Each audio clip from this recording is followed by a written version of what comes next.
मङ्गलश्लोकः। वागीशाद्याः सुमनसः सर्वार्थानामुपक्रमे यं नत्वा कृतकृत्याः स्युः तं नमामि गजाननं। गुरुर्ब्रह्मा गुरुर्विष्णुः गुरुर्देवो महेश्वरः गुरुः साक्षात् परं ब्रह्म तस्मै श्रीगुरवे नमः। सूर्यनारायणं वन्दे देवीं त्रिपुरसुन्दरीं गुरूनधिगतार्थांश्च நிரந்தரமகம் பஜே. இதுவரையில பிராமண வாக்கியத்தினுடைய பிரபேதங்கள் என்ன அப்படிங்கிறத சொல்லி கொடுத்தார். இப்போ பிரயோக விதி அப்படிங்கிறத சொல்லித்தர. நாம இதுவரையும் படிச்ச விஷயத்திலேயே கொஞ்சம் கவனிக்கணும். அதாவது உற்பத்தி விதின்னா என்னது? கர்மாவினுடைய ஸ்வரூபத்தை சொல்லி கொடுக்கக்கூடியதான விதி எதுவோ அதை நாம உற்பத்தி விதி அப்படின்னு சொல்லிட்டு இருக்கோம். எப்படி? அக்னிஹோத்திரன் ஜுஹோதி. இந்த வாக்கியத்திலிருந்து தானே நாம அக்னிஹோத்திர கர்மாவை தெரிஞ்சுட்டோம். அப்போ இந்த வாக்கியமானது எந்த விதி வகையை சேர்ந்தது அப்படின்னு சொன்னா உற்பத்தி விதி, உற்பத்தி விதி அப்படின்னு சொல்லுவோம். சரி, இது ஒரு வகை. இன்னொன்னு, அங்கத்துக்கும் பிரதானத்துக்கும் இருக்கக்கூடிய சம்பந்தத்தை சொல்லக்கூடிய விதி. நான் இப்ப சொல்லும் போதே உங்களுக்கு புரிஞ்சிருக்கும் இது எந்த விதி அப்படின்னு. உதாரணம் என்னன்னு புரிஞ்சிருக்கும். நாம படிச்சதுலயே தெரிஞ்சுக்கலாம். இப்பேற்பட்ட விதிக்கு என்ன பேரு? விநியோக விதி. உதாரணம் என்ன? தத்னா ஜுஹோதி. இந்த வாக்கியமானது என்ன பண்றது? ஏற்கனவே நமக்கு தெரிஞ்சதான ததிய இந்த ஹோமத்திற்கு கரணமாக விதிக்கிறது, கரணமாக விநியோகிக்கிறது, விநியோகம் செய்யறது. அப்போ எந்த வாக்கியத்திலிருந்து நமக்கு இந்த அங்காங்கி பாவமானது தெரியறதோ அந்த வாக்கியமானது விநியோக வாக்கியம், விநியோக விதி. அக்னிஹோத்திரம் ஜுஹோதிங்கிற இடத்துல அக்னிஹோத்திர ஹோமஹா தெரிஞ்சது, இது எதற்கு அங்கம் இதெல்லாம் ஒன்றும் தெரியல. அதனால அந்த விதியை நாம என்ன சொல்லுவோம்? உற்பத்தி விதி. அக்னிஹோத்திரம் ஜுஹுயாத் ஸ்வர்க காமஹா அப்படிங்கிற வாக்கியம் பல சம்பந்தத்தை சொல்றதுங்கிறதுனால அந்த வாக்கியத்தை நாம என்ன சொல்லுவோம்? அதிகார விதி அப்படின்னு சொல்லுவோம். அத போல தத்னா ஜுஹோதிங்கிற இடத்துல ததி என்கின்ற ஒரு திரவியத்தை ஹோமத்தை உத்தேசிச்சு விநியோகிக்கப்படுவதனால அந்த விதியை நாம என்ன சொல்லுவோம்? விநியோக விதி. இந்த விநியோக விதியிலிருந்து நாம அங்காங்கி பாவத்தை தெரிஞ்சுக்க முடியும். இது அங்கம், இது அங்கி அப்படிங்கிறது நமக்கு அந்த விநியோக விதியை பார்த்தாதான் தெரியும். இப்படி 3 வகையா ஒண்ணு பார்த்திருக்கோம். இதை தவிர்த்து ஒண்ணு இருக்கு, பிரயோக விதி. பிரயோக விதி அது எப்படி இருக்கும்? அதுக்கு ஏதாவது உதாரணம் சொல்ல முடியுமா தனியா அப்படின்னு கேட்டா சொல்லவே முடியாது. ஏன்னா பிரயோக விதின்னு ஒரு தனியா இருக்கே தவிர்த்து அதுக்குன்னு ஒரு வாக்கியம் தனியா கிடையாது. அது எப்படி அப்படின்னு கேட்டா, இந்த உற்பத்தி விதி இருக்கே, கர்மாவை விதிக்கக்கூடியதான அந்த பிரதான கர்மாவை விதிக்கக்கூடியதான விதி, அதுதான் பிரயோக விதி. எப்படி அதுவே உற்பத்தி விதி அதுவே பிரயோக விதியா அப்படின்னு கேட்டா எப்படிங்கிற அந்த வித்தியாசத்தை நல்லா புரிஞ்சுக்கணும். அதாவது அங்கங்களை சொல்லக்கூடியதான விதிகள் இருக்குமே. இப்போ உதாரணத்துக்கு பாருங்க, அக்னிஹோத்திர ஹோமஹா, இதற்கு சில அங்கங்கள் உண்டு. அக்னி பிரணயனம், சமிதா ஆதானம், அதாவது அக்னியில அந்த சமித்தை வைத்தல், அதே மாதிரி அக்னியை கொண்டு வருதல், இந்த மாதிரியான சில அங்கங்கள் அக்னிஹோத்திர கர்மாவுக்கு உண்டு. இந்த கர்மாக்கள் அங்கங்களாக இருக்கக்கூடிய கர்மாக்களை விதிக்கிறது இல்லையா வாக்கியங்கள். அக்னிம் பிரணயதி அப்படிங்கிற ஒரு வாக்கியத்தை எடுத்துப்போம். இந்த வாக்கியம்தான் அக்னி பிரணயனத்தை விதிக்கிறது. அதாவது காருகபத்திய அக்னியிலிருந்து அக்னி எடுத்துண்டு ஆகவனீய குண்டத்துக்கும் தட்சிணாக்னி குண்டத்துக்கும் கொண்டு போய் சேர்க்கணும். இதுதான் அக்னி பிரணயனம். இதை விதிக்கக்கூடிய வாக்கியம் அக்னிம் பிரணயதி அப்படிங்கிற வாக்கியம். அப்போ இந்த மாதிரி அங்கங்களை சொல்லக்கூடிய வாக்கியங்கள் இருக்குமே, இந்த அங்கங்கள்ல சொல்லக்கூடிய வாக்கியங்கள் எல்லாத்தையும் சேர்த்து அதோடு பிரதான கர்மாவான அக்னிஹோத்திரத்தை விதிக்கக்கூடிய வாக்கியம் இருக்கே, இவை எல்லாத்தையும் சேர்த்து சொன்னால் அதுதான் பிரயோக விதி. எப்படி இருக்கும் அப்படின்னு கேட்டா, அக்னி பிரணயனேனா இந்த மாதிரி என்னென்ன அங்கங்கள் உண்டோ அக்னிஹோத்திரத்துக்கு அத்தனை அங்கங்களையும் சொல்லிட்டு ஏதைஹி உபகிருதா அக்னிஹோத்திர ஹோமஹா அல்லது ஏதைஹி உபகிருதம் அக்னிஹோத்திர உபகிருத்தேன அக்னிஹோத்திர ஹோமேன ஸ்வர்க்கம் பாவயேத். இந்த அங்கங்கள் எல்லாத்தையும் சொல்லி இந்த அங்கங்களால் உபகாரம் செய்யப்பட்ட அக்னிஹோத்திர ஹோமத்தினால ஸ்வர்க்கத்தை உண்டு பண்ண வேண்டியது இப்படின்னு அர்த்தம் சொல்லக்கூடியதான அந்த பிரதான வாக்கியத்தையும் சேர்த்து படித்தல். அங்க வாக்கியங்களோடு சேர்ந்து எத்தனை அங்கங்கள் இருக்கோ அத்தனை அங்கங்களையும் படிச்சு அவைகளால் உபகாரம் செய்யப்பட்ட அக்னிஹோத்திர ஹோமத்தினால் ஸ்வர்க்கத்தை உண்டு பண்ண வேண்டியது அப்படின்னு ஒரு நீண்ட வாக்கியமா சொல்லுவோம் இல்லையா. இதுதான் பிரயோக விதி. தனியா பிரயோக விதின்னு ஒண்ணு கிடையாது. இந்த விஷயத்த நம்ம நல்லா மனசுல வாங்கிக்கணும். ஏன்னா உற்பத்தி வாக்கியம் என்னது, உற்பத்தி விதி என்னது அப்படின்னு கேட்டா நம்ம சொல்லிடுவோம். அக்னிஹோத்திரம் ஜுஹோதி. அதிகார விதி எது அப்படின்னு கேட்டால் அதுக்கு ஒரு உதாரணம் காமிப்போம். அக்னிஹோத்திரம் ஜுஹியாத் சொர்க்க காமஹா அப்படின்னு. அதே மாதிரி விநியோக விதிக்கு என்ன உதாரணம் அப்படின்னு கேட்டா அதுக்கும் சொல்லிடுவோம் தத்னா ஜுஹோத்தின்னு. ஆனா பிரயோக விதின்னு கேட்கும் பொழுது தனியா ஒரு வாக்கியத்தை காமிக்க முடியாது. இந்த அக்னிஹோத்திரம் ஜுஹோத்தின்னு என்ன இந்த பிரதான விதி இருக்கோ அதுவேதான் இங்க பிரயோக விதி. ஆனா அந்த ஒரு வாக்கியம் மட்டும்னு சொல்லக்கூடாது. எப்படி சொல்லணும்? அக்னி பிரணயனாதி அங்கங்களால் உபகாரம் செய்யப்பட்ட அக்னிஹோத்திர ஹோமத்தினால் சொர்க்கம் பாவயேத் இப்படின்னு நீட்டமா ஒரு வாக்கியம் சொல்லுவோம் இல்லையா சம்ஸ்கிருதத்துல. அதாவது இதே வாக்கியம் மாதிரியே சொல்லுவோம். அக்னி பிரணயனாதிபிகி உபகிருத்திய அக்னிஹோத்திர ஹோமேன ஸ்வர்க்கம் பாவயேத் இப்படின்னு அந்த பிரதான வாக்கியத்தை வச்சுன்னுதான் இந்த வாக்கியத்தை கல்பிப்போம். அங்கங்களையும் பிரதான உற்பத்தி வாக்கியத்தையும் வச்சுண்டு இப்படி நீட்டமா ஒரு வாக்கியம் கல்பிப்போமே, இதுதான் பிரயோக விதி அப்படிங்கிறத நம்ம நல்ல மனசுல வாங்கிக்கணும். இப்போ அந்த பிரயோக விதியை பத்தி தான் சொல்ல போறா. பிரதான விதிரேவ அங்க விதிபிஹி ஏகவாக்கியதயா மகாவாக்கியதாபன்னஹ சன் சர்வாங்க விசிஷ்ட பிரதான பிரயோக விதாயகத்வாத் பிரயோக விதி துச்சதே.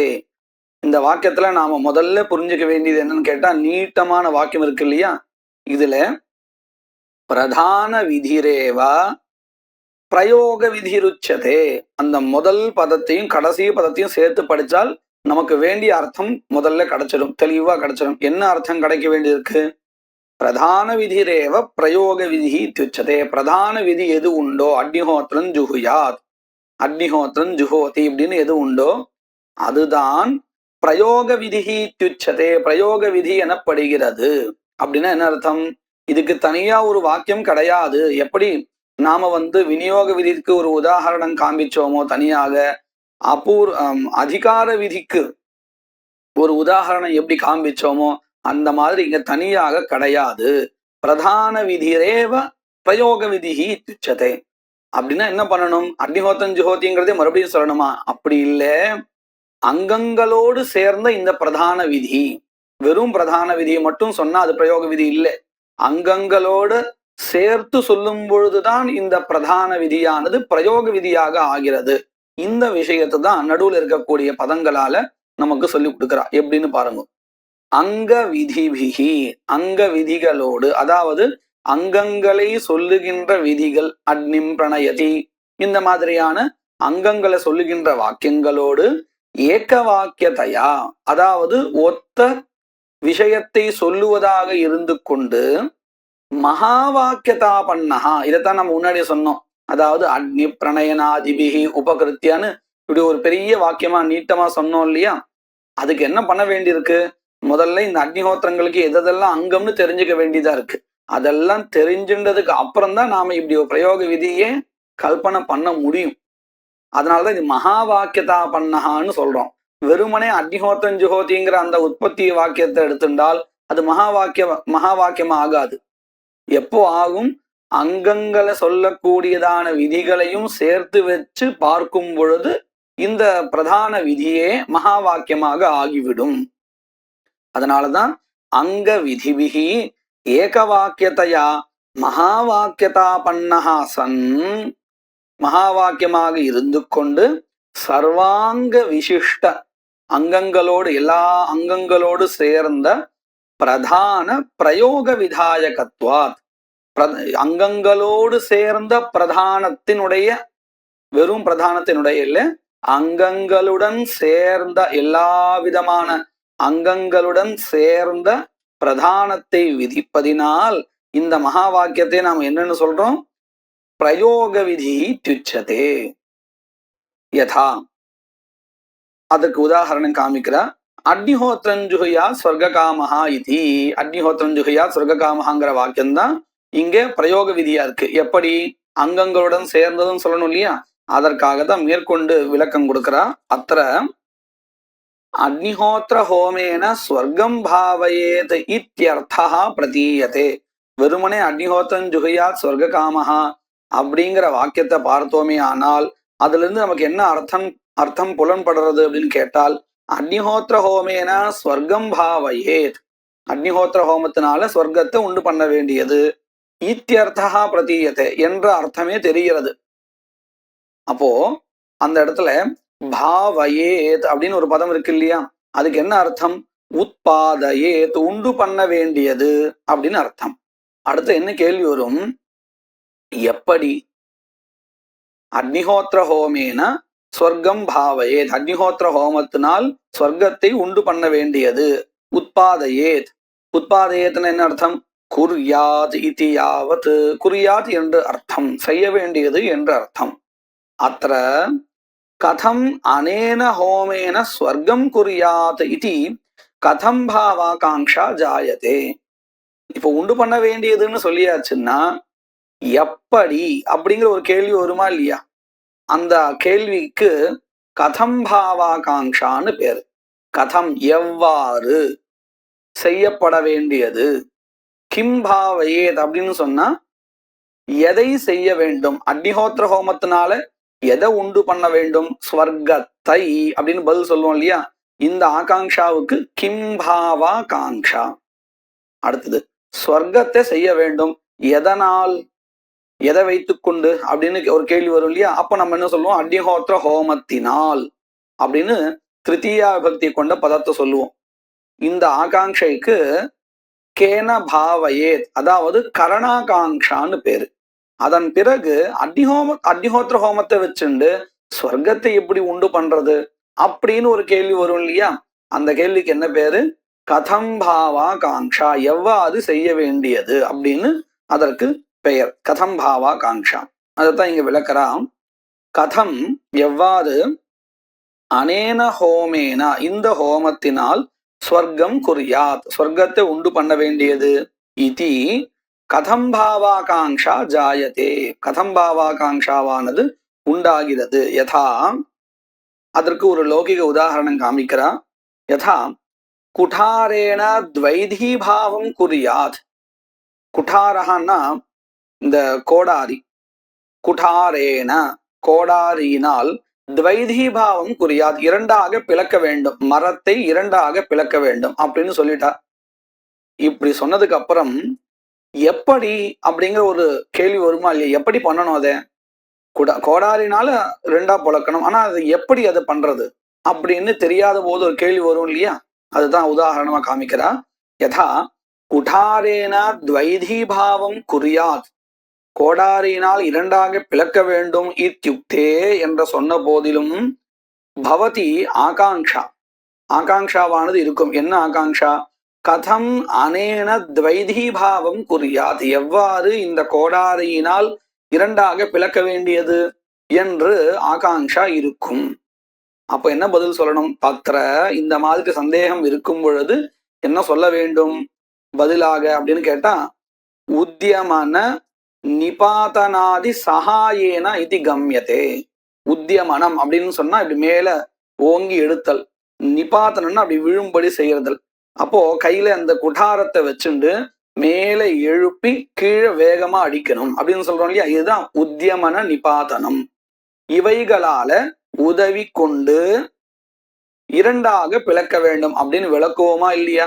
அந்த மாதிரிதான் இங்கேயும் அக்னிஹோத்திர ஹோமத்தினால ஸ்வர்க்கம் பண்ண வேண்டும் சொன்னா எப்படின்னு கேள்வி வரும் பொழுது அக்னி பிரணயனம் முதலிய அங்கங்களால் உதவி செய்து அக்னிஹோத்திர ஹோமத்தினால் ஸ்வர்க்கத்தை பண்ண வேண்டியது, உண்டாக்க வேண்டியது, அடைய வேண்டியது அப்படின்னு அர்த்தம் கிடைக்கிறது. தத்வத்து அதை போல, அதாவது இந்த கோடாரினால் மரத்தை இரண்டாக பிளப்பது எப்படின்னு கேள்வி கேட்டு உத்தியமான நிபாதனேனா அப்படின்னு எப்படி பதில் சொன்னாலோ அதை போலவே தத்வத்து அத்ராபி அக்னிம் பிரணயதி. அக்னி பிரணயனம் முன்னாடி சொன்ன போல கார்கபத்தியாடிலிருந்து அக்னியை கொண்டு வந்து ஆகவனிய குண்டத்திலையும் இந்த தட்சிணாட்னியும் சேர்ப்பது, இதுதான் அக்னி பிரணயனம். அக்னிஷு சமித ஆததாதி, அக்னியில சமித்தை எடுத்து வைத்தல் இத்தியாதி. இது மாதிரி நிறைய அங்கங்கள் இருக்கு. நமக்கு புரியறதுக்காக ஒரு ரெண்டு ஏதோ குறைச்சலா இருக்குன்னு நினைக்க வேண்டாம், நிறைய உண்டு. இத்தியாதி அங்க விதி விஹித, இவைகள்லாம் இந்த அக்னிம் பிரணயதி அக்னிஷு சமித ஆததாதி இவைகள்லாம் இந்த வாக்கியங்கள்லாம் எப்பேற்பட்ட வாக்கியங்கள்? அக்னிஹோத்திர ஹோமத்துக்கு அங்கங்களை விதிக்கக்கூடிய வாக்கியங்கள். இத்தியாதி அங்க விதி விஹித பிரணயன சமிதாதான ஆயத்தன சோதனாதி, அந்த சோதனமும் உண்டு, சுத்தப்படுத்துதல், அதுவும் அங்கம். ஆயத்தன சோதனாதிக அங்க கலாப. கலாபா அப்படிங்கிற பதத்துக்கு சமூகான்னு அர்த்தம். இங்க சொல்லிண்டே போனா அதுவே நிறைய அங்கங்கள் வந்துடும். அதனால என்ன பண்ணணும் கேட்டா ஒரு 2-3 அங்கங்களை சொல்லி இந்த அங்கங்களை போன்ற ஒரு கூட்டம் அவைகள் அக்னிஹோத்திரத்துக்கு அங்கமாக இருக்கின்றன அப்படின்னு சொல்லிட்டு இருக்கா. ஆயத்தன சோதனாதிக அங்க கலாப ஜனித. இந்த அங்க கலாபம்னா அங்க சமூகம், இந்த அங்கத்தினால் ஜனித உண்டான உபகார சகிதேனா, இந்த அங்கங்கள்லாம் உபகாரம் பண்றது, அந்த உபகாரத்துடன் சேர்ந்த அக்னிஹோத்திர ஹோமேன அக்னிஹோத்திர ஹோமத்தினால் ஸ்வர்க்கம் குர்யாத், ஸ்வர்க்கம் அடைய வேண்டியது இதி என்று பிரகரண கல்பித்தேன ஹோம வாக்கேன. அதாவது அக்னிஹோத்திர பிரகரணத்துல இந்த அங்கங்கள்லாம் எத்தனை அங்கங்கள் எப்படி தெரிஞ்சுக்கிறது? அக்னிஹோத்திர பிரகரணத்தை பார்த்தா நமக்கு தெரிஞ்சிடும். அந்த பிரகரணத்துல எந்த அங்கங்கள்லாம் படிச்சிருக்கோ அவைகள்லாம் அக்னிஹோத்திரத்துக்கு அங்கம்னு தெரிஞ்சிடும். அதை வச்சுட்டு நாம இந்த அங்கங்களால் உபகாரம் செய்யப்பட்ட அக்னிஹோத்திரத்தினால் சொர்க்கத்தை உண்டு பண்ண வேண்டியது அப்படின்னு ஒரு மகா வாக்கியத்தை கல்பிப்போம். அப்போ நமக்கு அந்த பிரகரணம் உதவியா இருக்கு. இந்த பிரயோக விதிய மகா வாக்கியத்தை கல்பனை பண்றதுக்கு, பிரயோகத்தை சொல்லுகின்ற இந்த மகா வாக்கியத்தை கல்பிப்பதற்கு நமக்கு அந்த பிரகரணம் உதவியா இருக்கு. அதான் இங்க சொல்லிட்டு இருக்கா. பிரகரண கல்பித்தேன ஹோம வாக்கியேனா ஸ்வர்காய, ஸ்வர்க்கத்தின் பொருட்டு சாங்க அக்னிஹோத்திர பிரயோகா விதீயதே, அங்கங்களுடன் கூடிய அக்னிஹோத்திர பிரயோகமானது விதிக்கப்படுகிறது. இத்யேதாதிருஷா பிரயோக விதி, இதைத்தான் நாம பிரயோக விதி என்று சொல்கிறோம். இப்போ இதுவரையில் நமக்கு பிரயோக விதினா என்னது, அது தனியா ஒண்ணு கிடையாது. ஏற்கனவே சொல்லப்பட்ட அங்க விதிகளும் பிரதான விதியும் இவைகளுடன் சேர்ந்து ஒரு மகா வாக்கியமா நாம எதை சொல்றோமோ அதுதான் பிரயோக விதி அப்படிங்கறத சொல்லி கொடுத்திருக்காங்க. அங்க ஜாத்தம் ஏவ இத்தம் பாவஹா இது கர்த்தவியதா இது உச்சதே.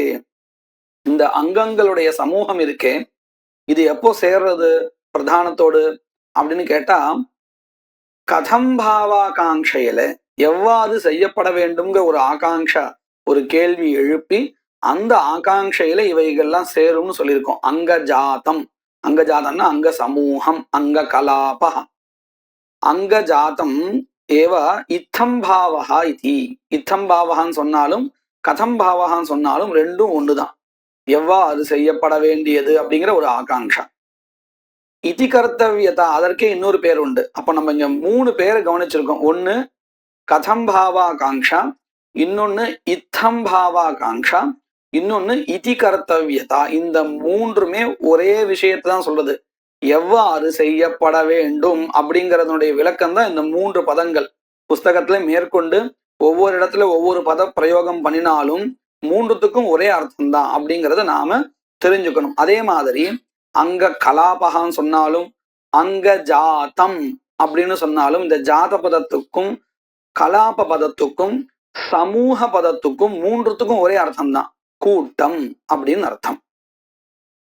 அத்த அக்னிஹோத்திர ஹோமஹா பிரதானம்.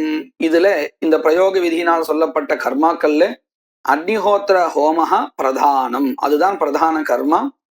பிரணயனாதிகம் சர்வம் அங்கம், மற்ற எல்லாமே அந்த அக்னிஹோத்திரத்துக்கு அங்கமாக இருக்கக்கூடிய கர்மாக்கள்.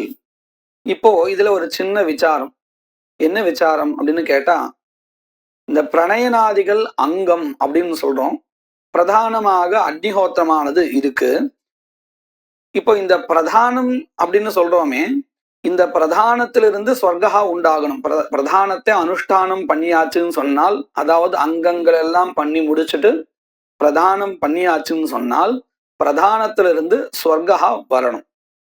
வந்தால் மட்டும்தான் நாம என்ன சொல்ல முடியும், ஸ்வர்க்கத்துக்கு இது சாதனம் காரணம்னு சொல்லணும். நாம இந்த விஷயத்தை எல்லா இடத்தையும் படிச்சிருப்போம். காரிய நியத பூர்வ விருத்தி காரணம் அப்படின்னு சொல்லுவோம். அதாவது காரியத்திற்கு முன்பாக அவசியம் இருப்பது எதுவோ அதுதான் காரணம். காரணம்னு நம்ம எதை சொல்றோமோ அது கண்டிப்பாக காரியத்துக்கு முன்பாக இருந்தே தீரணும். இல்லைன்னா அது காரணம்னு சொல்ல முடியாது இல்லையா? அப்படி பார்த்தோம்னா இப்போ இந்த நிமிஷத்துல நாம அக்னிஹோத்திர பிரதான கர்மாவை பண்ணி முடிச்சிட்டோம். உடனே நமக்கு ஸ்வர்கா வருதான்னு கேட்டா வர்றது இல்லை. நம்முடைய ஜன்மாந்தரத்துல பண்ணின பாபங்களோ புண்ணியங்களோ அதன் வசமாக வந்த சுகமோ துக்கமோ அதையெல்லாம் அனுபவித்து தீர்த்த பிற்பாடுதான் நமக்கு இந்த அக்னிஹோத்திரத்தினால வரவேண்டிய ஸ்வர்கா வரும். அப்போ இந்த அக்னிஹோத்திரம் பண்ணின உடனேயே ஸ்வர்கா நமக்கு கிடைப்பது இல்லை. நம்ம இந்த பிராரப்தம்னு சொல்றோம் இல்லையா, அதாவது நம்ம சஞ்சிதமான புண்ணியமோ பாபம். புண்ணியமா இருந்தால் அதுல இருந்து வரக்கூடிய சுகத்தை நாம இன்னும் அனுபவிக்க வேண்டியிருக்கும், அல்லது பாபம் பண்ணியிருந்தால் அதுல இருந்து வந்ததான துக்கத்தை நாம அனுபவிக்க வேண்டியதா இருக்கும். இத ரெண்டும் அனுபவிச்ச பிறகு இந்த அக்னிஹோத்திரமானது சொர்க்கத்தை நமக்கு உண்டு பண்ணி கொடுக்கும். இதுதான் பிரக்ரியா. சரி, இது எப்படி இருந்தாலும் நமக்கு ஒரு சந்தேகம் வருது. இந்த நொடி நான் அக்னிஹோத்திரத்தை பண்ணிட்டேன், ஸ்வர்கா எப்போ வரும்னு தெரியல, அது பின்னாடி வரக்கூடிய ஒண்ணு. அப்போ வரக்கூடிய எப்பயோ வரக்கூடிய அந்த அக்னிஹோத்திர ஹோமத்து அந்த ஸ்வர்க்கத்துக்கு இந்த அக்னிஹோத்திர ஹோமஹா எப்படி காரணம்னு சொல்ல முடியும்? ஏன்னா நம்ம பார்த்திருக்கோம், எது காரணமோ அது காரியத்துக்கு முன்பாக இருக்கு அப்படிங்கறத பார்க்கிறோம். அப்படி முன்பாக இல்லாதது காரணமாக ஆகாது. பார்ப்போம். இன்னைக்கு நம்ம இந்த நொடியில அக்னிஹோத்திரத்தை முடிச்சுட்டோம். அக்னிஹோத்திரம் தான் என்னது, ஒரு கிரியா தானே. கிரியா ஆக்ஷன் அப்படிங்கிறது நம்ம கிட்ட 2 நிமிஷம் இருக்கும், 2 நொடி இருக்கும், 3வது நொடி போயிடும், வேற இன்னொரு கிரியா தான் வரும். நமக்கு தொடர்ச்சியா வர்றதுனால ஓடிண்டே இருக்கான் அப்படின்னு நம்ம சொல்றோம். அப்படி இல்லை. ஒரு கிரியை ஆரம்பிக்கிறது, அடுத்த செகண்ட் இருக்கு, அடுத்த செகண்ட் அதாவது 3வது செகண்ட்ல அது நாசம் ஆயிடுறது, அதே செகண்ட்ல இன்னொன்னு உற்பத்தி ஆறுது. ஆனா அது ரொம்ப வேகமா நடக்கிறதுனால நம்ம என்ன சொல்லிட்டு இருக்கோம், ஓடிண்டே இருக்கான், ஒரே கிரியை பண்றாங்கிற மாதிரியான ஒரு பிரதீதி நமக்கு ஏற்படுது. கண்டிப்பா அப்படி இல்லை. அப்போ அந்த ஆக்ஷன் அப்படிங்கிற அந்த கிரியை இருக்கு, அது நொடிக்கு அது 2 நொடிக்கு 3வது நொடியில 2 நொடி இருந்துட்டு 2வது நொடி வரையில இருந்துட்டு 3வது நொடி நாசம் ஆறுது.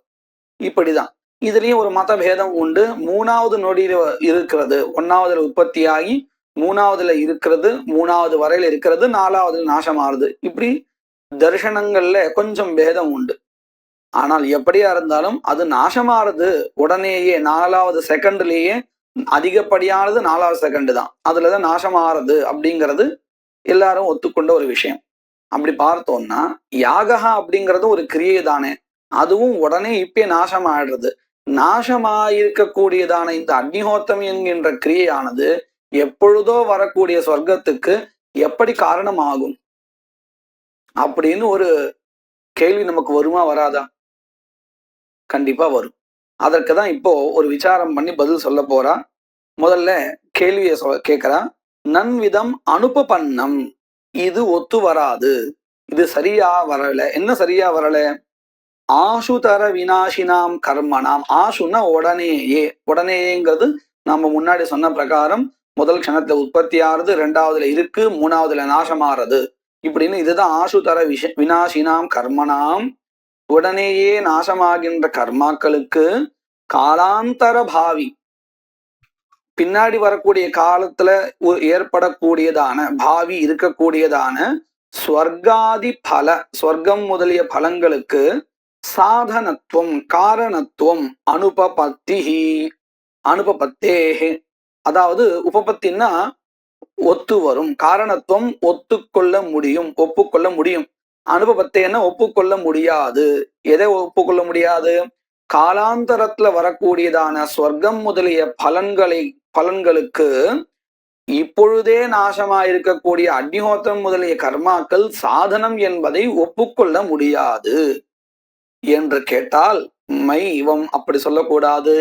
இதுக்கு ஒரு ஏற்பாடு ஆயிருக்கு. என்ன ஏற்பாடு அப்படின்னு கேட்டா, விஹித நிஷித்த கர்மணாம் தத்தத் வாக்கியைஹி தத்தத் பல சாதனத்வே அவகதே ஆசுதர விநாசினாம் கர்மணாம் காலாந்தரபாவி பலசாதனத்துவபத்தியர்த்தம் அந்தரா புண்ணிய பாப ரூபம் அபூர்வம் கல்பியதே. இந்த ஸ்ருதியில அக்னிஹோத்திரம் ஜுஹியா ஸ்வர்காமஹா இந்த மாதிரியான ஸ்ருதி என்ன பண்ணி கொடுக்கிறது? ஸ்வர்க்கத்துக்கு அக்னிஹோத்திர ஹோமஹா சாதனம்னு சொல்லி கொடுக்கிறது. அப்போ கண்டிப்பா ஸ்ருதி வாக்கியம் அப்பிரமாணமா இருக்காது. ஸ்ருதி வாக்கியம் அத்தியந்தம் பிரமாணம், அது எப்படி பொய்யாகும்? அப்போ அக்னிஹோத்திர ஹோமத்துல ஸ்வர்க்க சாதனத்துவம் தெரியறது. அது எப்படி நாம புரிஞ்சுக்கணும், அதை எப்படி அது ஒத்து வரும்படி பண்ணணும், அதுல நாம விசாரம் பண்றோமே தவிர்த்து அக்னிஹோத்திர ஹோமஹா ஸ்வர்க்கத்துக்கு சாதனமா இல்லையா அதுல நாம விசாரமே பண்ண முடியாது. ஏன்னா ஸ்ருதி பிரமாணம், அது சரியான விஷயம்தான் சொல்லி கொடுத்துருக்கு. அத போல இது விகித கர்மாக்கள்ல, நிஷித்த கர்மாக்கள்ல ஹிம்சா மா குறியாதுன்னு இருக்கு, மா ஹிம்சின்னு இருக்கு. இப்போ ஹிம்சா பண்ணினால் நமக்கு நரகம் வரும் அப்படின்னு சொன்னால், இந்த ஹிம்சாவானது நான் இந்த க்ஷணம் தானே பண்ணியிருக்கேன், அது என்னைக்கோ வரப்போற நரக்கம். ஏன்னா என்கிட்ட சில ஏற்கனவே நான் சம்பாதிச்சு வச்சதான சஞ்சிதமான புண்ணியங்கள் இருக்கும், அதனுடைய பலனாக வரக்கூடிய சுகத்தை நான் அனுபவிச்சு அதன் பிறகு நான் பண்ணின ஹிம்சைக்கு உண்டான நரக்கத்தை நான் அடைவேன் அப்படின்னு சொன்னால், ஹிம்சா இன்னைக்கு பண்ணிட்டு என்னைக்கோ வரக்கூடிய நரக்கத்துக்கு இது காரணம்னு எப்படி சொல்ல முடியும் அப்படின்னு அங்கேயும் கேள்வி கேட்க முடியும் தானே. அங்கேயும் இதேதான், ஹிம்சாவா பண்ணினால் உனக்கு நரகம் வரும்னு ஸ்ருதி நம்ம சொல்லி கொடுத்துருக்குன்னு சொன்னால் கண்டிப்பாக அது அதற்கு சாதனம் தான், நரக்கத்துக்கு சாதனம் தான். அதுல நமக்கு எந்த ஒரு கேள்வியும் இல்லை. விஹித நிஷித்த கர்மனாம், விஹித கர்மாவாகட்டும் நிஷித்த கர்மாவாகட்டும், தத்தத் வாக்கியைஹி அந்தந்த ஸ்ருதி வாக்கியங்களாத் தத்தத் பல சாதனத்வே அவகதே, அந்தந்த பலத்துக்கு இது சாதனம் என்று தெரிந்திருக்கையில் நமக்கு எங்க சிக்கல் வருது? ஆசுதர விநாசினாம் கிரியா கர்மனாம், இப்படி காரிய காரண பாவம் தெரிஞ்சிருந்தாலும் இது உடனே நாசமாறதாச்சே, இது எப்படி அது காரணமாகும் அப்படின்னு கேள்வி வரும். ஆசுதர விநாசினாம் கர்மனாம் காலாந்தர பாவி பலசாதனத்துவ உபபத்தியர்த்தம், அது ஒத்துக்கொள்வதற்காக, அதாவது காலாந்தரத்துல வரக்கூடிய பல சாதனத்துவம் இவைகளுக்கு எப்படி தகுந்தாற்போல் ஆகுமோ அதற்கு ததர்த்தம் உபபத்தியர்த்தம் ஒப்புக்கொள்வதற்கு என்ன செய்திருக்கிறார்கள்?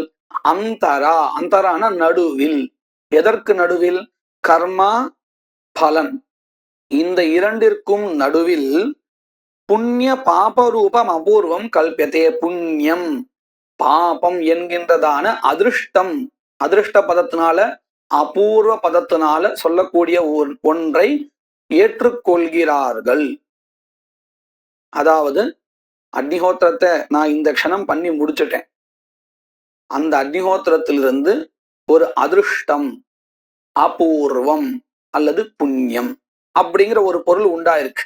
அது எதுவரையில் இருக்கும் தெரியுமோ? நான் அனுபவிக்க வேண்டியது ஏற்கனவே சம்பாதிச்ச வச்ச சஞ்சிதமான புண்ணிய பாவங்கள்லாம் தீர்ந்த பிறகு அந்த அபூர்வம் இருக்கே, அக்னிஹோத்திரத்தினால உண்டான அபூர்வம், அது வேலை செய்ய ஆரம்பிக்கும். அதாவது சொர்க்கத்தை உண்டு பண்ண ஆரம்பிக்கும். எனக்கும் அந்த சொர்க்கத்துக்கும் ஒரு சம்பந்தத்தை ஏற்படுத்தி கொடுக்கும். அது கிரியா மாதிரி உடனே நாசம் ஆகிறது இல்லை, அது சிரஸ்தாயி. அதுவும் எது வரையில, சொர்க்கம் உண்டார வரையில, உண்டாடுச்சுன்னா அதுவும் போயிடும். அது வரையில் இது நிற்கும் இல்லையா? இதை நம்ம லோகத்திலே கூட பார்க்கலாம். விறகுனால நம்ம சூடு பண்ணி வெந்நீர் உண்டாக்குறோம். அந்த விறகு அணைஞ்சு போயிடுறது. ஆனால் அந்த அந்த விறகுல வந்ததான நெருப்பு இருக்கே, அந்த நெருப்பிலிருந்து சூடான வெந்நீர் அப்படியே ரொம்ப காலம் இருக்கு இல்லையா? இப்போ நாம விறகுகளை எடுத்து தூரக்க போட்டாச்சு. நான் விறகுன்னு சொல்றது அக்னியுடன் கூடிய விறகு, நெருப்போடு கூடிய விறகு. இதை நம்ம தூரக்க போட்டாச்சுன்னா கூட அதிலிருந்து உண்டானதான அந்த சூட ஜலத்துல அப்படியே தானே இருக்கு. அது போச்சுங்கிறதுனால இதுவும் போயிடுறது சொல்ல முடியாது. அத போலதான் இந்த அக்னிஹோத்திர கர்மாவை நாம பண்ணி அந்த கர்மாவை முடிச்சாச்சு, அந்த கிரியா நாசனமும் ஆயிடுத்து. ஆனால் அதன் பிறகு அதிலிருந்து உண்டானதான அபூர்வம் இருக்கே, அது சொர்க்காதி பலன் உண்டாகின்ற வரையில் அப்படியே இருக்கு. அதற்கு என்ன பேரு? அபூர்வம், அதிருஷ்டம், புண்ணியம் அப்படின்னு பேர். அத போலதான் நிஷித்த கர்மாக்களுடைய ஸ்தலத்திலையும் ஹிம்சா நான் இன்னைக்கு பண்ணிட்டேன், அதுல இருந்து ஒரு அபூர்வம் அதிருஷ்டம் உண்டாச்சு. அதை நம்ம பாபம் அப்படிங்கிற பதத்தினால சொல்றோம். அது உண்டாகி என்ன பண்றது? நான் ஏற்கனவே சஞ்சிதமான என்னுடைய சஞ்சித புண்ணிய பாபங்கள்லாம் தீர்ந்த பிறகு அது வேலை செய்ய ஆரம்பிக்கிறது. அதாவது எனக்கும் நரகத்திற்கும் உண்டான ஒரு சம்பந்தத்தை அது ஏற்படுத்த ஆரம்பிக்கிறது. இப்படின்னு நடுவுல ஒரு வியவஸ்தை பண்ணி கொடுத்திருக்காங்க. அதத்தான் இங்க சொல்லியிருக்கார். அந்தரா, நடுவில். எதற்கு நடுவில்? கர்மாவிற்கும் அந்த கர்மாவிலிருந்து வரக்கூடிய பலனுக்கும் அந்தரா, நடுவில், மத்தியே புண்ணிய பாப ரூபம் அபூர்வம் கல்பியதே. ததச்ச யாகாதேகே அபூர்வத்வாரா ஸ்வர்க சாதனத்துவம். அப்போ இந்த யாகங்கள்லாம் எப்படி ஸ்வர்க்கத்துக்கு சாதனமாறுது? நேரடியா ஆகல, ஏன்னா அது இப்பவே நாசமா எடுத்து சொர்க்கம் என்னைக்கோ வர போறது. ஆனால் அபூர்வத்வாரா, அந்த அபூர்வத்தின் புண்ணியத்தின் வழியாக. அப்ப நம்ம ஒரு கேள்வி கேட்க கூடாது, அபூர்வம் தானே சொர்க்கத்தை உண்டு பண்ணி கொடுத்தது, யாகம் எப்படி சொர்க்கத்துக்கு சாதனமாகும்? அபூர்வம் தானே அப்படின்னு கேட்டா அப்படி இல்லை. நாமளே பார்க்கலாம். சூடான ஜலமானது எதனால இந்த சூடு வந்தது அப்படின்னு கேட்டால் நெருப்பினால் தான் நம்ம சொல்லுவோம் இல்லையா? அது பக்கத்துல இல்லைன்னா கூட அதனாலதான் அது ஆச்சு, சூடாச்சு இல்லையா? அத போலதான் இங்கேயும் நடுவுல இது ஒரு துவாரம், அவ்வளவுதான். வியாபார அப்படின்னு நம்ம சொல்லுவோம். அப்ப என்ன ஆச்சு? அக்னிஹோத்திர ஹோமஹா ஸ்வர்க்கத்துக்கு சாதனம். எதன் வழியாக? அபூர்வத்தின் வழியாக, புண்ணியத்தின் வழியாக. ந சாக்ஷாத் ததேவ பலாபூர்வம். இந்த இப்பேற்பட்ட அக்னிஹோத்திரத்திலிருந்து உண்டாகி எந்த அபூர்வமானது பலத்தை உண்டு பண்ணி கொடுத்ததோ அந்த அபூர்வத்துக்கு பலாபூர்வம் அப்படின்னு பெயர். ஏன்னா பலத்தை உண்டு பண்ணி கொடுக்கறதுலயே இந்த அபூர்வம், இதற்கு பெயர் பலாபூர்வம். ஏன் இதுக்கு மெனக்கட்டு ஒரு பேர் கொடுக்கணும்? எப்போ நாம ஒரு பேரை குறிப்பிட்டு சொல்லுவோம், இத போல பலது இருந்தா அவைகளிலிருந்து இதை வேறுபடுத்தி காண்பிக்கிறதுக்காக நம்ம என்ன பண்ணுவோம்? பலாபூர்வம் அப்படின்னு ஒரு பேரு கொடுப்போம். இல்லைன்னா கொடுக்கவே மாட்டோம். அப்போ இங்க பலாபூர்வம்னு பேரு கொடுத்ததுனால என்ன தெரிகிறது? இதை தவிர்த்து மற்ற இன்னும் சில அபூர்வங்களை ஒத்துக்க வேண்டியதா இருக்கு அப்படின்னு நமக்கு தெரிகிறது. சரி, இப்போ பிரதான கர்மாவிலிருந்து பலனை ஸ்வர்காதி பலன்களை உண்டு பண்ணி கொடுக்கக்கூடியதான அந்த அபூர்வத்திற்கு, புண்ணியத்திற்கு என்ன பேரு?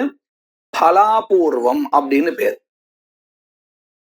ததேவ பலாபூர்வம் தத் கரணத்துவஞ்ச. அந்த பலாபூர்வம் இருக்கே, பலனை உண்டு பண்ணக்கூடிய யோக்கியமான ஒரு அபூர்வம், அது எப்ப உண்டாகும்? வெறுமனே பிரதானத்தை பண்ணினா மட்டும் இல்லை. அப்போ எப்போ? இந்த பிரதானத்துக்கு அங்கங்களா இருக்கு இல்லையா, அத்தனை அங்கங்களையும் பண்ணி அதுலயும் முன்னாடி இருக்கக்கூடிய சில அங்கங்கள் பிரதானத்துக்கு நம்ம கர்மாக்கள்ல ஸ்மார்த்தத்திலேயே கூட பார்க்கலாம். பிரதான கர்மா பண்ணும் பொழுது கர்மாவிற்கு பிரதான கர்மா எப்போ பண்றோமோ அதுக்கு முன்னாடி சில அங்கங்களை பண்ணுவோம். பிரதான கர்மாவை பண்ணினதுக்கு அப்புறம் சில அங்கங்களை பண்ணுவோம். அதை நம்ம எப்படி சொல்லுவோம்னா பூர்வாங்கம், உத்தராங்கம் அப்படின்னு நம்ம சொல்லுவோம். பூர்வாங்கம்னா என்ன அர்த்தம்? பிரதானத்துக்கும் முன்னாடி பண்ண வேண்டியதான கர்மாக்கள், அங்கங்கள். உத்தராங்கம்னா என்னது? பிரதானம் பண்ணினதுக்கு அப்புறம் பண்ணக்கூடியதான அங்கங்கள். இவைகளெல்லாம் பண்ணி முடிச்சதுக்கு அப்புறம்தான் பிரதான கர்மாவிலிருந்து அபூர்வம் உண்டாகும். எந்த அபூர்வம்? பலாபூர்வம் உண்டாகும். அதத்தான் இங்க சொல்லி கொடுக்கிறா. தத் கரணத்வஞ்ச, அதாவது பலாபூர்வத்தை உண்டு பண்ணக்கூடியதான கரணத்துவம் பிரதான கர்மாவில் இருக்கே, அது எப்படி வரும்? பிராச்சிய உதீச்சாங்க விசிஷ்டஸ்ய பிரதானஸ்ய பவதி. பிராச்சிய உதீச்சன்னு பதம் ஒன்றும் இல்லை, பூர்வ உத்தரன் நம்ம சொல்ற மாதிரி அதே மாதிரி அர்த்தத்துல பூர்வ பதத்துக்கு பதிலாக பிராச்சிய பதம், உத்தர பதத்துக்கு பதிலாக உதீச்ச பதம்.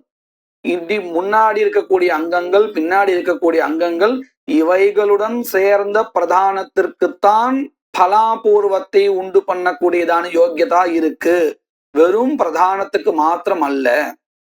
தத் கரணத்வஞ்ச பிராச்சிய உதீச்ச அங்க விசிஷ்டஸ்ய பிரதானஸ்ய பவதி ந பிரதான மாத்திரஸ்ய. பிரதான மாத்திராதேவ பலாபூர்வ ஜனனே பலஸ்யாபி ததையேவ சித்தேஹே அங்கானாம் ஆனர்த்தக்யாபத்தேஹே. அதாவது இங்க என்ன கேள்வி கேட்கிறா அப்படின்னு சொன்னா, வெறும் பிரதானத்துக்கு மாத்திரம் பலத்தை உண்டு பண்ணக்கூடியதான சாமர்த்தியம் இருக்கட்டுமே அப்படின்னு கேட்டா, அப்புறம் யாரும் அங்கத்தை அனுஷ்டிக்கவே மாட்டா அப்படின்னு ஆயிடும். ந பிரதான மாத்திரஸ்ய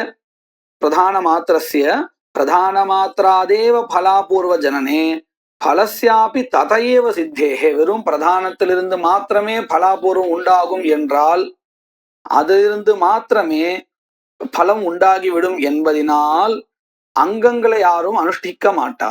ததையேவ சித்தேகே அங்கானாம் ஆனர்த்தக்யாபத்தேகே. அங்கங்களை யாரும் அனுஷ்டிக்க மாட்டா. அது மட்டும் இல்லை, இந்த அங்கங்களை விதிச்சதான வாக்கியங்கள் வியர்த்தம்னு ஆயிடும்.